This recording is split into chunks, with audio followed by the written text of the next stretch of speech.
This is Inside Indiana Business Radio for the afternoon of Thursday, December 21st, 2023. I'm Kate Sharon. The town of Maryville is one step closer to implementing a 1% food and beverage tax. The Maryville Town Council on Wednesday passed a first reading of the tax proposal, which would go into effect on January 1st if it receives final approval next week. According to the town's website, initial plans for the revenue generated by the tax include supporting initiatives in parks and recreation as well as tourism. The council heard public testimony from two people opposing the tax, including Maryville Clerk-Treasurer-elect Eric January, who questioned the need for the tax. I'm concerned because having looked at some of the things that we're doing as a town, I believe that we may eventually be able to use the tax, but I believe that it's almost like giving a match to an arsonist.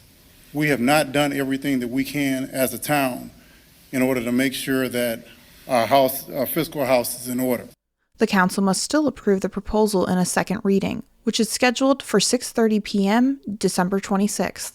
Bloomington-based Indiana Center for Recovery will expand its addiction treatment and mental health services into Bedford after the provider acquired the former Ascension St. Vincent Dunn Hospital. The 184,000 square foot building will offer detox, residential inpatient, and outpatient services for substance abuse disorders, as well as an inpatient psychiatric care unit and residential inpatient care for mental health disorders. The Ascension Hospital closed in December 2022, and the system conducted an unsuccessful search for a buyer. ICRF announced its purchase a year later on December 8th, which is its second hospital acquisition in the last 2 years. The new center will open in spring 2024.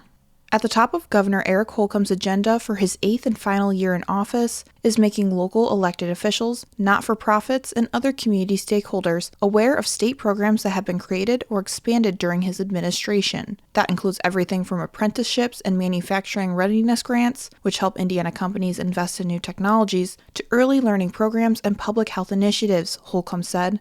Holcomb plans to reveal more details about the marketing effort and other priorities on his legislative agenda on January 8th, one day before members of the Indiana General Assembly return to the State House to resume their work. In the 2023 session, expanding public health funding rose to the top of Holcomb's agenda after a report from the Governor's Public Health Commission showed that Indiana lagged in public health spending when compared to the national average.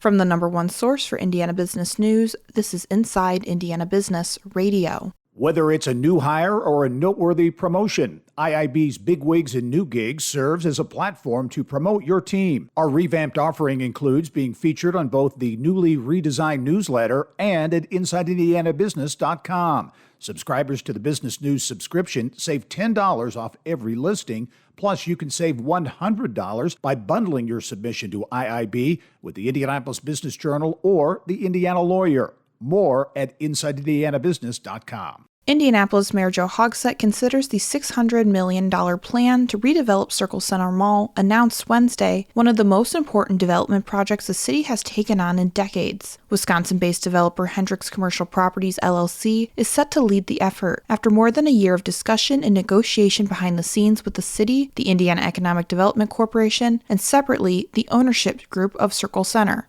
Hogsett told IBJ that the impact, size, and prime location of the development, which will maintain the existing mall footprint bounded by Illinois, Washington, Meridian, and Georgia streets, places the mall among the city's biggest development efforts, not only during his administration, but in decades. What Hendricks is proposing is residential, retail, office space, entertainment, and really being a point of destination. Hendricks plans to create a campus that is more like a village with a central promenade, transforming the traditional mall that was developed in the 1990s by fusing together existing buildings and new structures.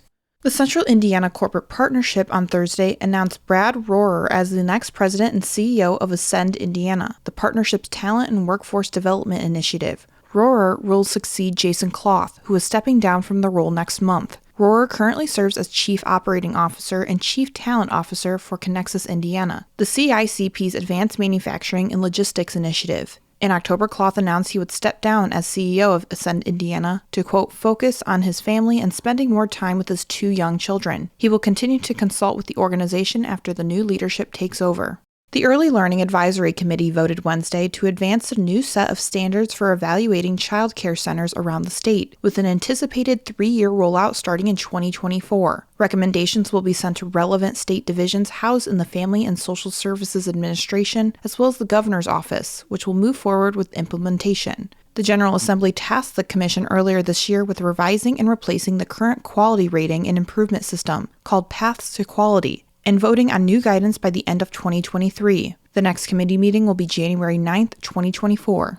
Marian University in Indianapolis is partnering with the Simon Youth Foundation to help prospective teachers earn their licenses. The new partnership will provide financial assistance to Simon Youth Foundation educators seeking to earn their license or a graduate degree from Marian's Educator College. The Simon Youth Foundation supports alternative education programs across the country in an effort to reduce the high school dropout rate. The foundation supports 32 Simon Youth Academies across a dozen states. Langham Logistics CEO Kathy Langham is this week's guest on the Business and Beyond podcast with Gary Dick, presented by PNC, a weekly conversation with high-profile Hoosiers in business, sports, entertainment, and beyond, available now from your favorite podcast provider. I'm Kate Sharon for Inside Indiana Business Radio on Demand.